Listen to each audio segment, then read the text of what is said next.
Bienvenidos a Mundo Desequilibrado, que es ni más ni menos el mundo que nos ha tocado vivir a usted y a mí. Y fíjense, cómo de desequilibrado está el mundo que nuestro sentido común y nuestra lógica son negadas rotundamente en el mundo actual. Quiero preguntar a los que están viendo este vídeo si suelen leer mucho. La verdad es que a mí me apasiona muchísimo la lectura. Y he encontrado un libro que, en mi humilde opinión, merece la pena compartir. Lo que quiero leerles hoy es un texto que aparece al final de un libro llamado Estado de Miedo. Estado de Miedo, escrito por Michael Crichton, que mucha gente le conocerá tal vez como el autor de Parque Jurásico. Él, al final de este libro, Estado de Miedo, pone un texto muy revelador y nos hace un repaso magistral en la historia de la humanidad. Apéndice 1. ¿Por qué es peligrosa la politización de la ciencia? Esto es un texto que me gustaría leer ahora para compartirlo con ustedes. Imaginemos que aparece una nueva teoría científica que nos advierte de una crisis inminente y señala una posible salida. La teoría atrae de inmediato el apoyo de los principales científicos, políticos y celebridades del mundo. Financian la investigación destacados filántropos y la llevan a cabo prestigiosas universidades. Se informa de la crisis con frecuencia en los medios de comunicación. Los conocimientos científicos pertinentes se enseñan en las aulas de institutos y universidades. Entre quienes la apoyaron se incluían Theodore Roosevelt, Woodrow Wilson y Winston Churchill. Fue aprobada por los jueces del Tribunal Supremo Oliver Wendell Holmes y Louis Brandeis, que se pronunciaron a favor. Entre los famosos personajes que la respaldaron estaban Alexander Graham Bell, inventor del teléfono, la activista Margaret Sanger, el botánico Luther Burbank, Leland Stanford, fundador de la Universidad de Stanford, el novelista H. G. Wells, el dramaturgo George Bernard Shaw y muchos más. Dieron su apoyo numerosos premios Nobel. Contribuyeron a financiarla las fundaciones Carnegie y Rockefeller. El Cold Springs Harbor Institute se construyó para llevar a cabo la investigación, pero también se realizaron aportaciones importantes en Harvard, Yale, Princeton, Stanford y Johns Hopkins. Se aprobaron leyes para afrontar la crisis en muchos estados desde Nueva York hasta California. Estos esfuerzos recibieron el apoyo de la Academia Nacional de las Ciencias, la Asociación Médica Americana y el Consejo Nacional de Investigación. Se dijo que si Jesús hubiese vivido, habría respaldado este esfuerzo. En total, la investigación, la legislación y el encauzamiento de la opinión pública en torno a la teoría se prolongaron durante casi medio siglo. Quienes se opusieron fueron obligados a callar y tachados de reaccionarios, ciegos a la realidad o simplemente ignorantes. Pero en retrospectiva, lo sorprendente es que plantease objeciones tan poca gente.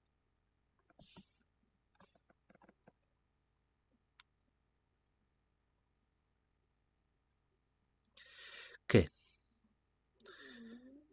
¿Están pensando ustedes lo mismo que yo? ¿No les resulta algo familiar con algo que está pasando? Hoy día sabemos que esta famosa teoría que tanto apoyo recibió era de hecho pseudociencia. La crisis que postulaba no existía, y las medidas tomadas en nombre de esa teoría eran incorrectas desde un punto de vista moral y penal. En última instancia, provocaron la muerte de millones de personas.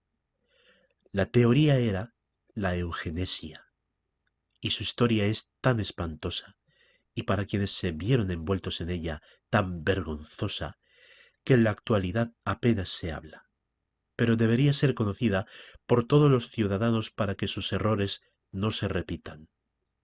La teoría de la eugenesia postulaba una crisis de la dotación genética que conducía al deterioro de la especie humana.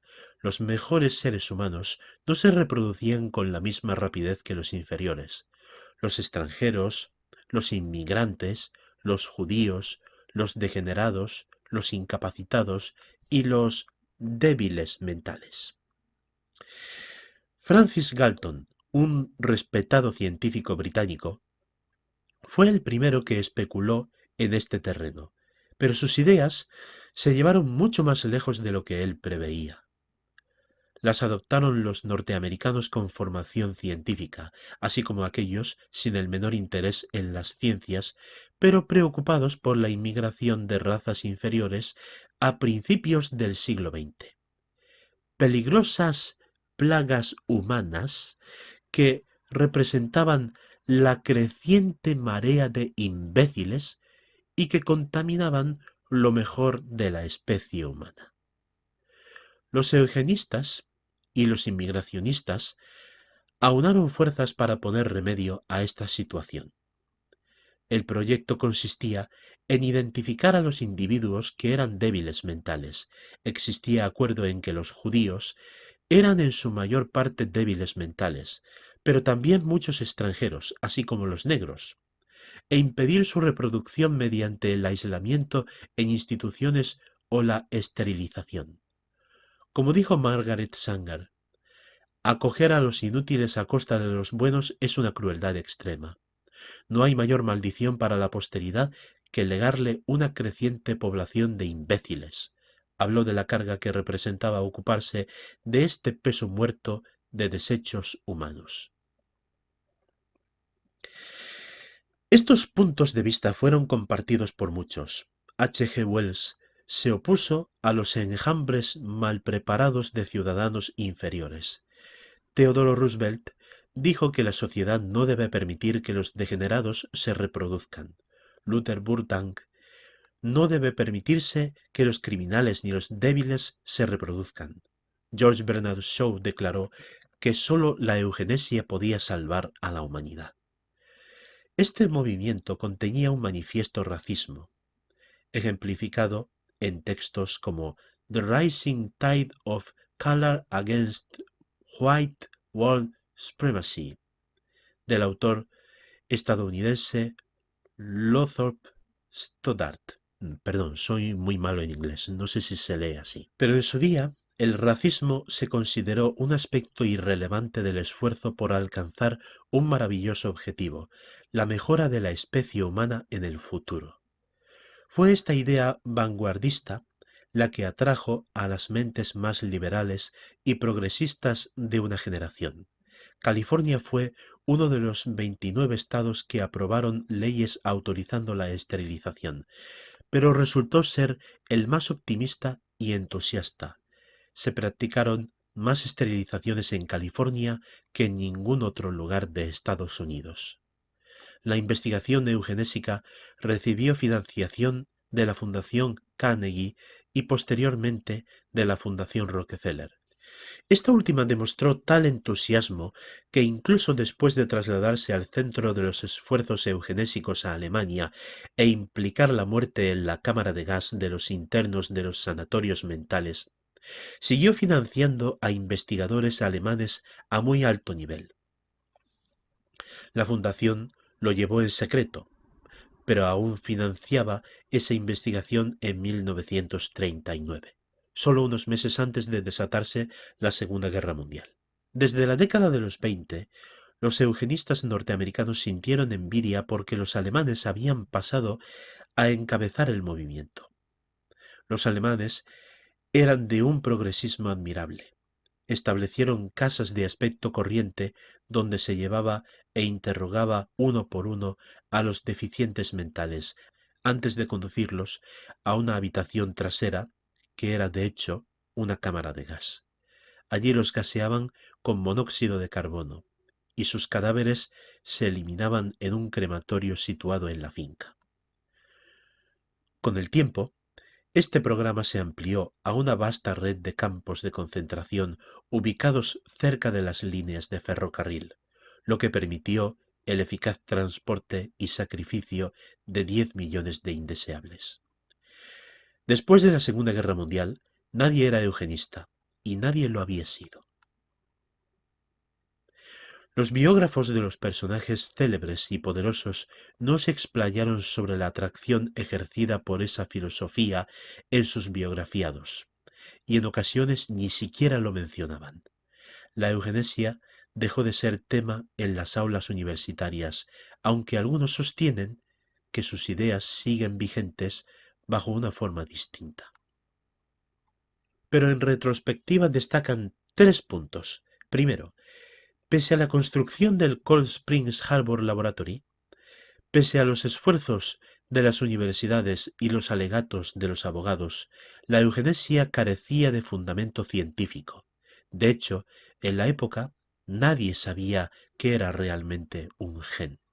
El movimiento pudo desarrollarse porque utilizaba términos vagos que jamás se definieron con rigor.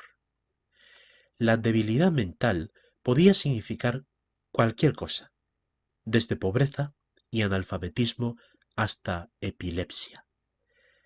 Análogamente, no existían definiciones claras de degenerado o incapacitado.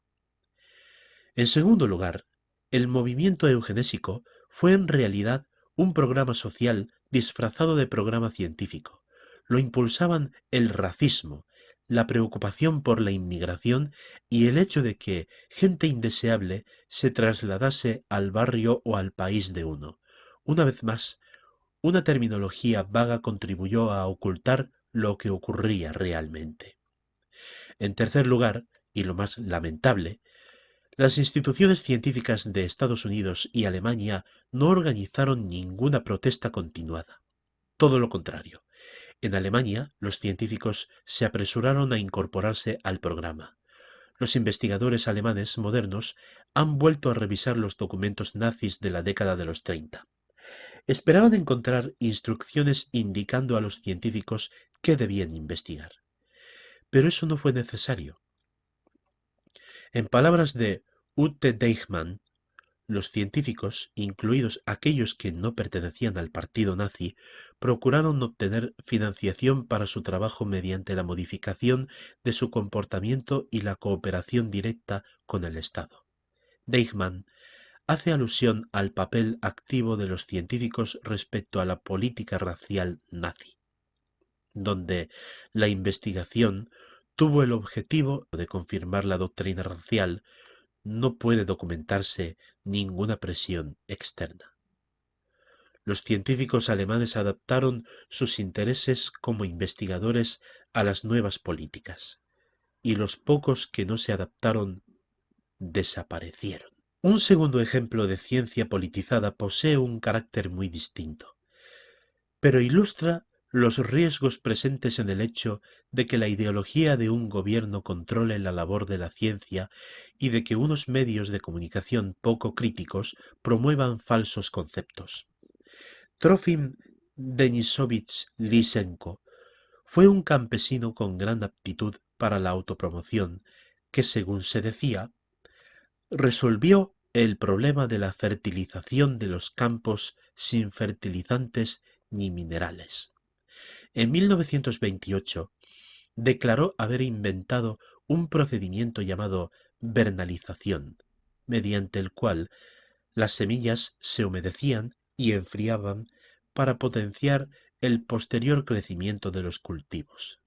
Los métodos de Lysenko nunca se sometieron a un ensayo riguroso, pero su afirmación de que estas semillas tratadas transmitían sus características a la siguiente generación representó un resurgimiento de las ideas de Lamarck en una época en que el resto del mundo acogía la genética de Mendel. Joseph Stalin se sintió atraído por las ideas de Lamarck que implicaban un futuro sin los condicionamientos de las restricciones hereditarias, Quería asimismo mejorar la producción agrícola. Lysenko prometía tanto lo uno como lo otro, y se convirtió en el niño mimado de unos medios de comunicación soviéticos que andaban buscando noticias sobre campesinos inteligentes que desarrollaban procedimientos revolucionarios. Se presentó a Lysenko como un genio, y él sacó el máximo provecho de su celebridad. Tenía especial habilidad para denunciar a sus opositores.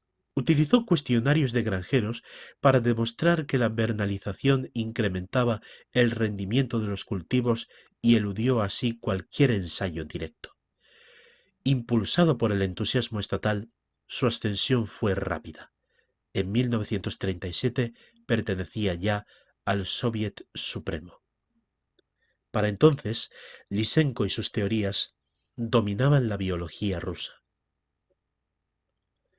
El resultado fueron las hambrunas que acabaron con millones de vidas y las purgas que llevaron a cientos de científicos soviéticos disidentes a los gulags o los pelotones de fusilamiento.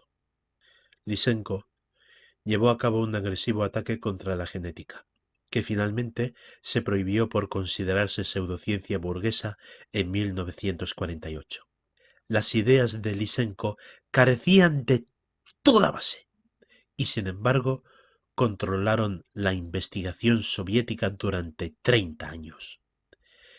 El lysenkoísmo terminó en la década de los 60, pero la ideología rusa aún no se ha recuperado por completo de esa etapa.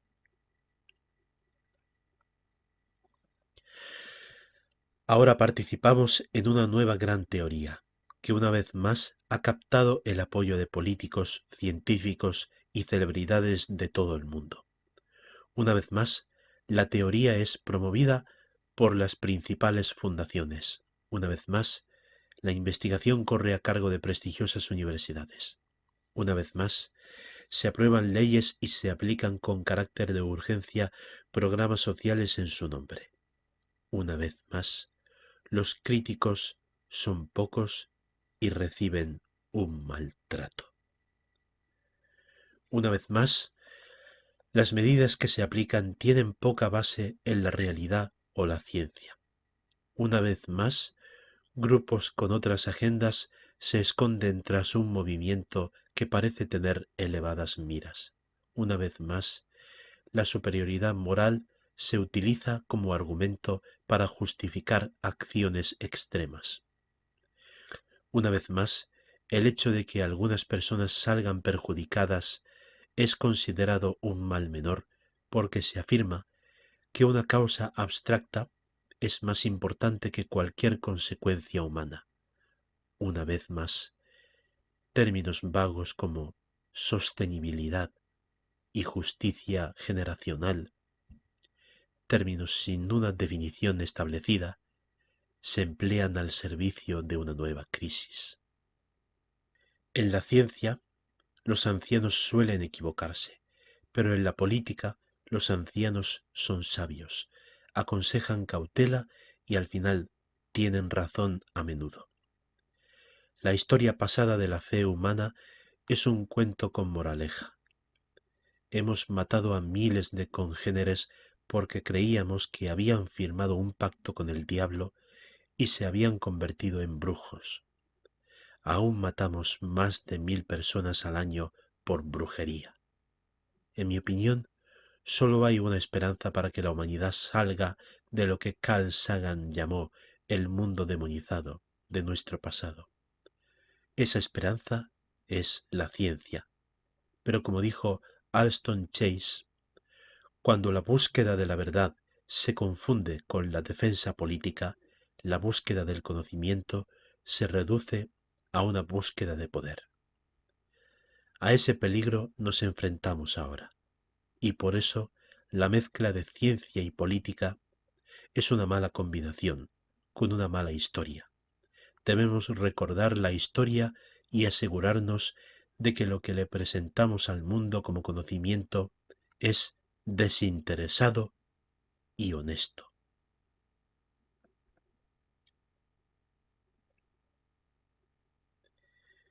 Si alguien se ha sentido aludido por haber escuchado ese texto, Michael Crichton no es culpable de ello, ni yo tampoco soy culpable por haberlo leído. Lo único que deseo es que la humanidad aprenda de los errores del pasado para que no vuelva a cometer los mismos errores. La humanidad ahora está en peligro porque no ha aprendido nada del pasado. Pero al mismo tiempo, al leer este texto, he empezado a albergar una nueva esperanza, porque gracias a este texto sabemos que la humanidad ha repetido esos errores, pero siempre han sido una fase pasajera. Lo que ahora parece un modo de vivir puede acabar en cualquier momento. Lo único que necesitamos es fe, esperanza, amor y paciencia. Pero de todas estas virtudes, la más grande es el amor. Por eso digo que aparte de la ciencia, como dice Michael Crichton, lo que necesitamos realmente es reconocer nuestro propio límite, orar y admitir lo sobrenatural, lo que está por encima de nosotros. En fin, ahí queda eso.